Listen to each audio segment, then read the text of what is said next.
Hello students, welcome to Engineers Academy.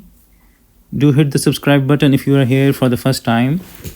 Now we are going to solve this example from chapter 2, Engineering Statics by Meriam, 8th edition. And this sample problem says that the 500 Newton force F is applied to the vertical pole as shown. Number 1, write force F in terms of unit vectors I and j and identify both vector and scalar components. Determine the scalar component of the force vector along the x dash and y dash axis. And number 3 is determine the scalar components of force F along the x and y dash axis. So number 1 is we have to write this 500 Newton force F in unit vectors in terms of its unit vectors I and j.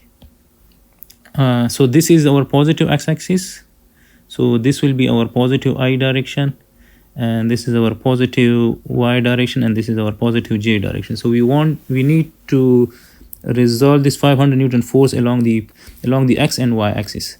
So as we can see that this force F is acting along the x dash axis, and it is making 30-degree angle with the y axis. So if it is making 30-degree angle with the y axis, and if this angle is 90-degree, then this angle is 60. So if the whole angle is 90 and this is 30, then this angle is 60 minus 90 minus 30. So this angle is 60. So we can say that this angle is 60 degrees. So 500 Newton force is making 60-degree angle with the x-axis. So we can say that force F vector is equal to, so if I draw the components of this force F, so we will have this as an Fx component and we will have this as an Fy component. So we can say that this is Fx and this is F of y. So we can say that if I apply, if this is a right angle triangle, and if I apply the cos of 60 to this right angle triangle, so cos of 60 will be the base divided by the hypotenuse. So first of all, let me write this is, if we apply cos of 60 degree, so that will be the base. Now for 60 degree, for this 60 degree, this is the base and this is the hypotenuse. So the base is, we can say this base is x, this is Fx. So we can say Fx divided by the hypotenuse, and the hypotenuse is this force F, which has a magnitude of 500 Newton. So we can say Fx divided by 500.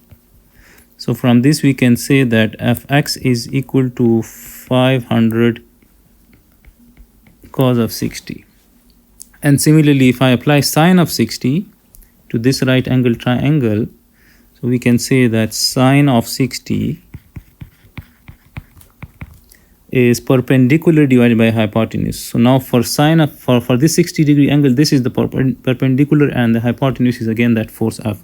So the perpendicular is F of y and the hypotenuse is 500. So we can say that F of y is equal to 500 sine of 60. Now this is the magnitudes of Fx and F of y. Now as you guys can see that Fx is moving in the positive x. So if you want to write the scalar components, so we will write the positive sign with this. So F of x is plus 500 cos of 60. So we will write plus.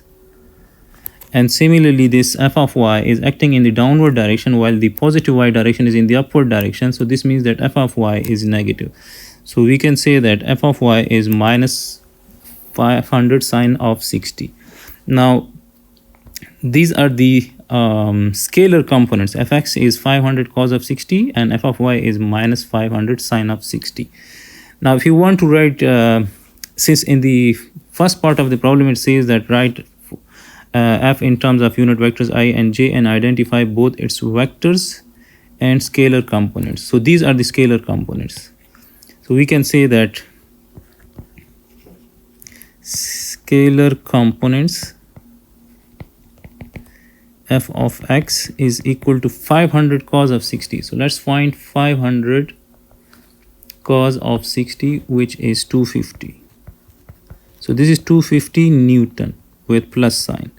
And similarly, f of y is 500 sine of 60.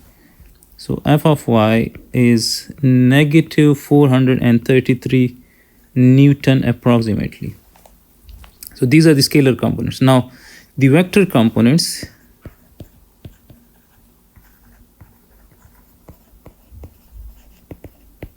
for the vector components we must write the unit vectors along with the scalar components.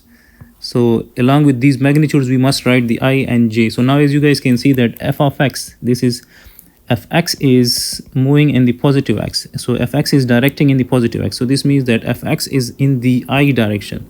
So we can say this is 250i plus 250i, and similarly f of y is minus 433j, since the fy is acting in the negative j direction. So this means that we have negative j with f of y. So these are the vector components.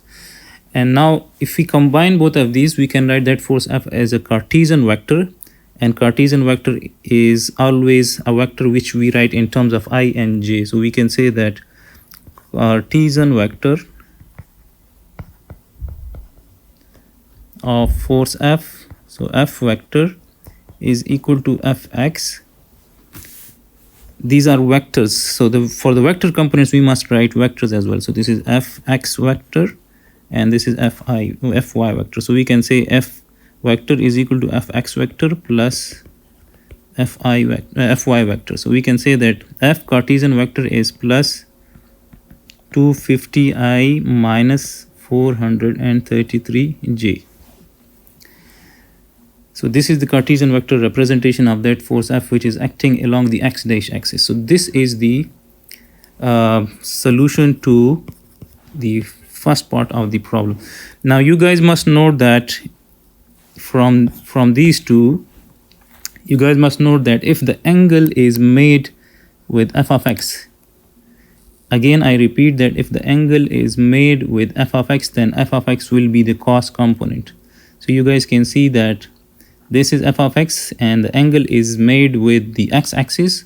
So conversely we can say that the angle is made with f of x, so the f of x is the cos component. So we do not need to write this always. So we must think for the angles, and if the angle is made with the x-axis, so the component along the x-axis will be the cos component. And if the f of x component is the cos component, then the f of y will be the sine component. Similarly, if the angle is made with the f of y, similarly if you guys can see that this angle is 30, so this angle is 30 as well, because both of these angles are alternate angles. So if we consider this angle, this 30-degree angle, if we consider this 30-degree angle which is now made with the y-axis, similarly we can also write f of y, we can also draw f of y here and f of x here as well. Let me draw those components now here. So this is that same f of y, and if we complete the parallelogram, then this is f of y and this is f of x. Now as you guys can see that if we consider this right angle triangle, now the angle is made with the y-axis. This is the y-axis. So 30-degree angle is made with the y-axis and f of y is obviously along the y-axis, then f of y will be the cos component in terms of 30 degrees. So now we can say that considering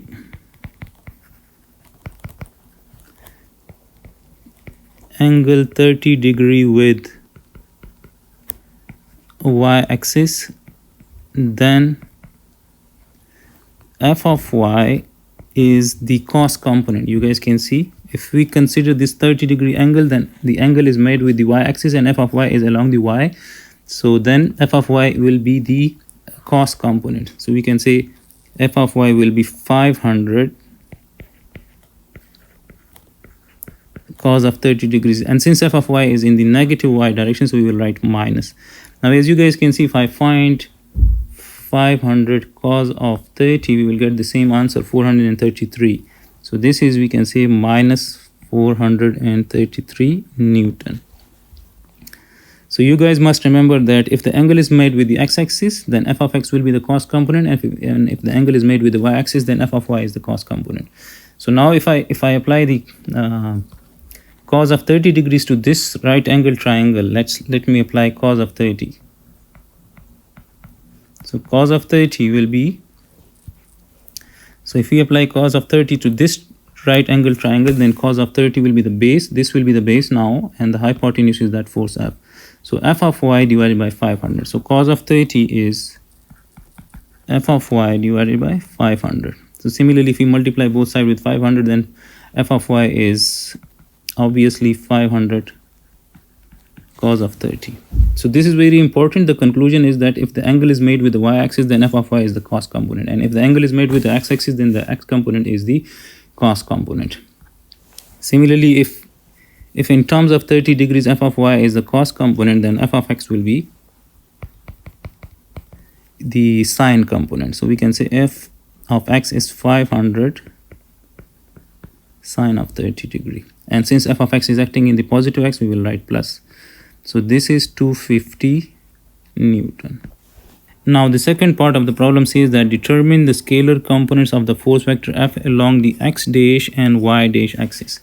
Now as you guys can see that this is x dash axis, and that force F is acting along the x dash axis, and let's say that the unit vector along the x dash is I dash, and this is the y axis, y dash axis, and let's say that the unit vector along the y dash axis is j dash. So if the force F is acting along the x dash axis, its component along the y dash axis must be 0.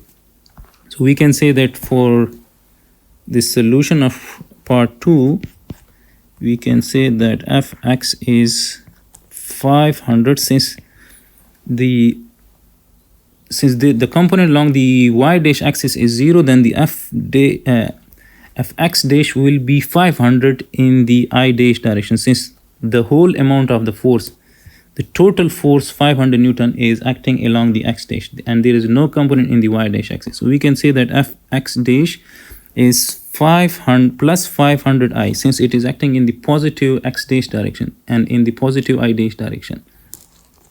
So if you want to write the scalar component, there is no need to write I dash, so we will write that plus 500 Newton. And similarly, fy dash is equal to 0 Newton, since the whole force is acting in the x dash direction. And similarly, if you want to write the vector components, then fx dash will be equal to plus 500 I dash Newton, and similarly fy dash is 0 j dash Newton. And if you want to write the Cartesian vector representation of that force F, you want to write that force F in terms of the I dash and j dash, so that will be force F vector. Remember that for the vector components, there must be an arrow on these components. So this is fx dash and this is fy dash. So we can say fx dash plus fy dash, and this is plus 500 I dash and plus 0 j dash. So part 3 says that determine the scalar component of that force F along the x and y dash axis. Now we need to resolve this 500 Newton force along the x axis and along the y dash axis. So this means that we need to have the components of this force F along the x and y dash axis. So now if I extend this y dash axis, so this is the positive y dash direction and this is the negative y dash direction. Let me draw that negative y dash axis as well. So this is negative y dash. So as we know that the components, the sum of the components by head to tail rule must give us this force F. So one component should be parallel to the x-axis and one component should be and must be parallel to the y dash axis. So if I draw one component along the x and draw another component along the y dash axis, and the direction of these two components must be in such direction so that if we add them by head to tail rule, they must give us that force F. This force F is acting away from this point and is going towards the positive x. So this means that fx must be acting towards the positive x. So now if the fx component is in the positive x, then in order to comply with the head to tail rule, then that fy dash must be in this direction. So if this is fx, then fy dash must be in this direction in order to verify that head to tail rule, that the sum of these two components by head to tail rule must give us this force F of 500 Newton. So let me draw that diagram here. So this is our force F, which is 500 Newton, and this is our positive x-axis, and this is somehow this is y dash axis, positive y dash axis, and this is negative y dash axis. Now one component must be in the positive x, and if one component is in the positive x, and in order to verify that head to tail rule, so fx plus fy dash must give us this 500 Newton force by head to tail rule. So we cannot say that fx is in this direction and fy is in this direction, because by head to tail rule this is not possible. So we need to add fx and fy dash by head to tail rule. So this means that the tail of fy dash must coincide with the head of f of x. So if this is f of x, if this is f of x in the positive x, then fy dash cannot be in this direction. It is not possible to have fy dash in this direction, because by head to tail rule we cannot combine the tails of these two components or the heads of these two components. So if f of x is acting in this direction, then f of y must be in this direction.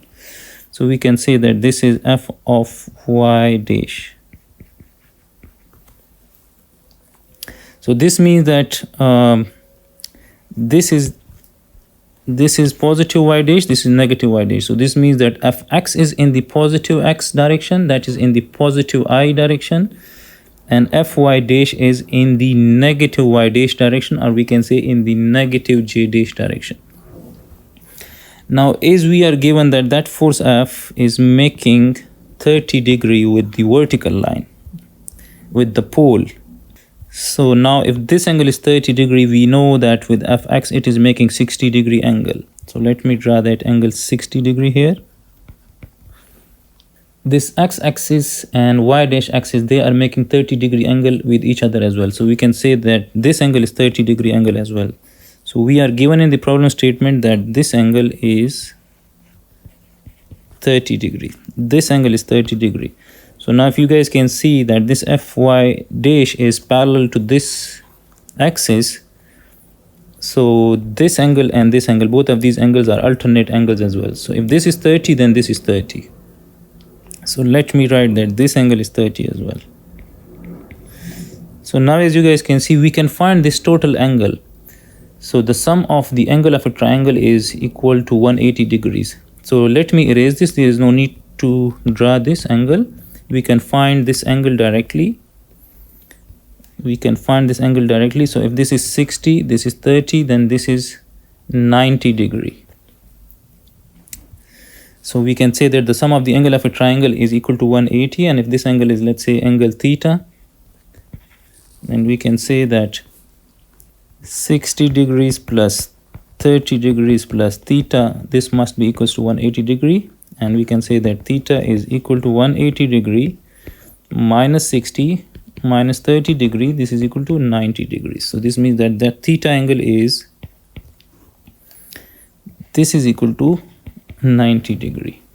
Now as we can see that fx and fy, they are making 30 degree angle with each other, so they are not a rectangular component. So the rectangular components are those components which are making 90 degree with each other. So if fx and fy, they are making 90 degree with each other, then they are the rectangular components.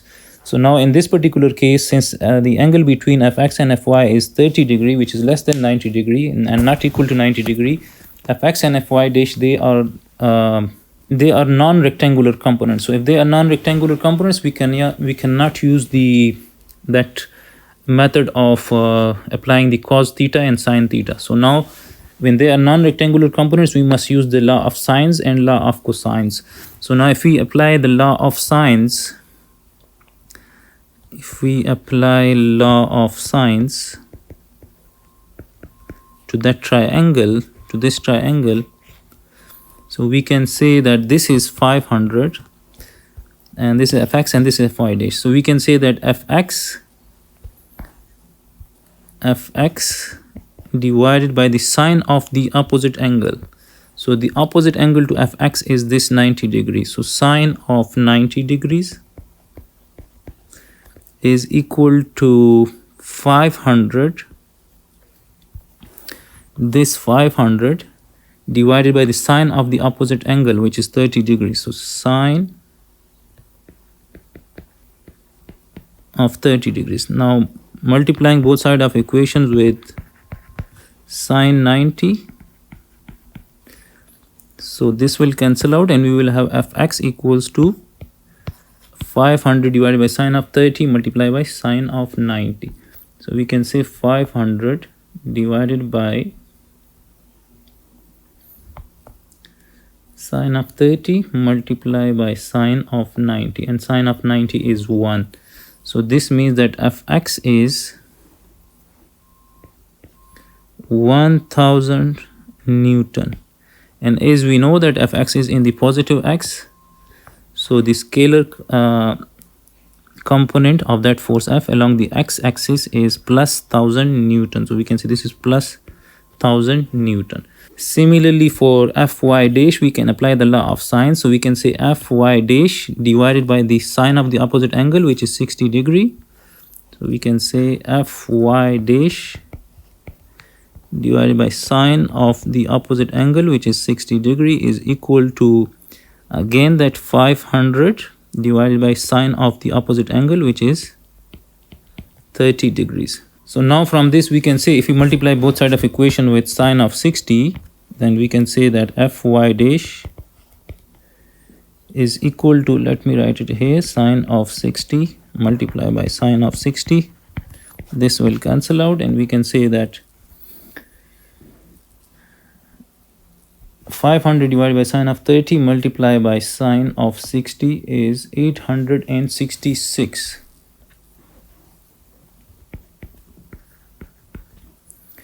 Newton. And similarly, as we know that Fy dash is in the negative y dash direction, so we must put minus sign here. So this is minus 866 Newton. Now the scalar components,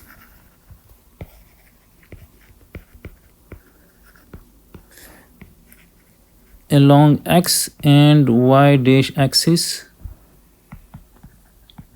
are, so Fx is equal to plus 1000 Newton and Fy dash is equal to minus 866 Newton. And now if you want to write them in as vectors, so we can say vector components will be Fx is equal to plus 1000 I Newton and must be vector head, here must be a vector, and Fy dash vector will be equal to minus 866 J Newton. This is the solution of this particular problem. I hope this simple problem will clear your concept for finding the rectangular components and the non-rectangular components, and how to resolve these and how to resolve a given force along the x and y dash axis if they are making 90 degree with each other, and along the x and y dash axis if they are any oblique axis and if the components are non-rectangular.